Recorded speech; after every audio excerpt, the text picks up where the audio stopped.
Faz anos, mas muitos anos, que eu me perfilo entre aqueles que consideram a ONU uma das inutilidades da vida mundial. A ONU que é omissa, relapsa, ela que é conivente, ela que é cúmplice, ela que na verdade respalda regimes autoritários, ela que dá guarida absurdamente em comissões supostamente a direitos humanos que figuras como Bachelet apresidam. Cuba, Coreia, Irã e Venezuela façam parte de tais comitês. É um absurdo pensar que a ONU, que foi desenhada ao final da Segunda Guerra Mundial como uma ideia de um fórum mundial, tenha se transformado num escritório do crime organizado.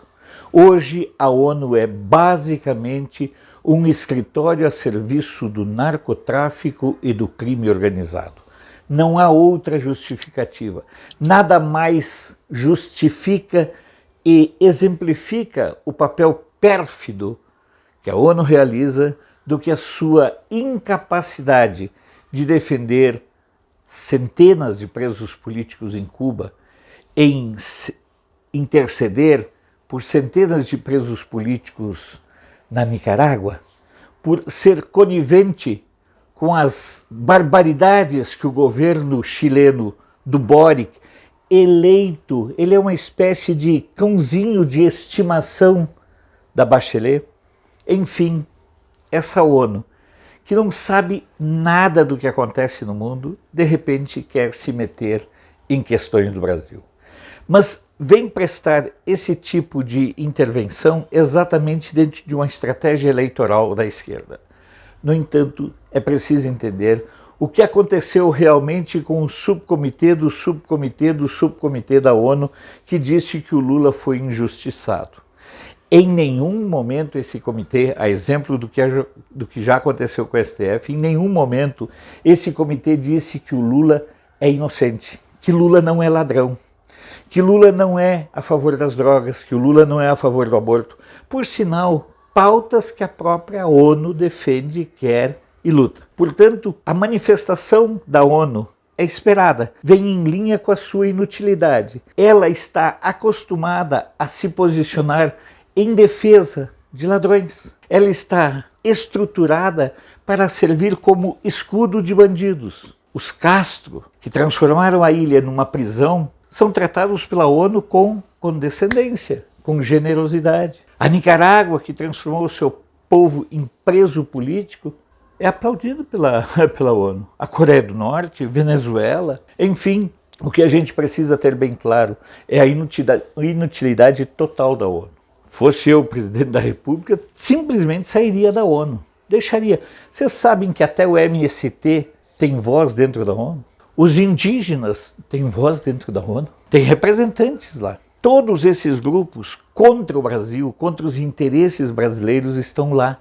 Tem espaço e voz dentro da ONU. Portanto, a ONU referendar as injustiças cometidas contra um ladrão é parte do seu DNA. É tão ridícula a decisão da ONU, o posicionamento da ONU, que nem mesmo os jornais esquerdistas da Europa conseguiram encontrar razão para comemorar. Porque ações como essa que a ONU tomou nessa semana servem apenas e tão somente para diminuir ainda mais o seu valor e a sua relevância. Enquanto a ONU quer se meter nos assuntos aqui do Brasil, os criminosos, os traficantes, os ditadores do mundo banqueteiam na mesa dos dirigentes da ONU e dormem com os dirigentes, porque são frutos da mesma relação promíscua que eles estruturaram ao longo dos tempos. Não se deixe levar pela narrativa que a esquerda tenta construir. Essa decisão da ONU tem o mesmo valor que tem um papel higiênico usado para as pessoas. Não serve para nada. Afinal de contas, a ONU, em essência, também não serve para absolutamente nada, a não ser para proteger bandidos, pedófilos, criminosos, incestuosos e traficantes. Isso sim, para isso sim, com isso sim, a ONU se sente à vontade e em casa. Se você puder compartilhar esse nosso vídeo em suas redes sociais, nós muito agradecemos. Afinal de contas, precisamos cada vez mais ampliar o engajamento do nosso canal. Sou Alfredo Bessoff, jornalista. Você pode não concordar com o que eu digo, mas eu tenho o compromisso de não silenciar.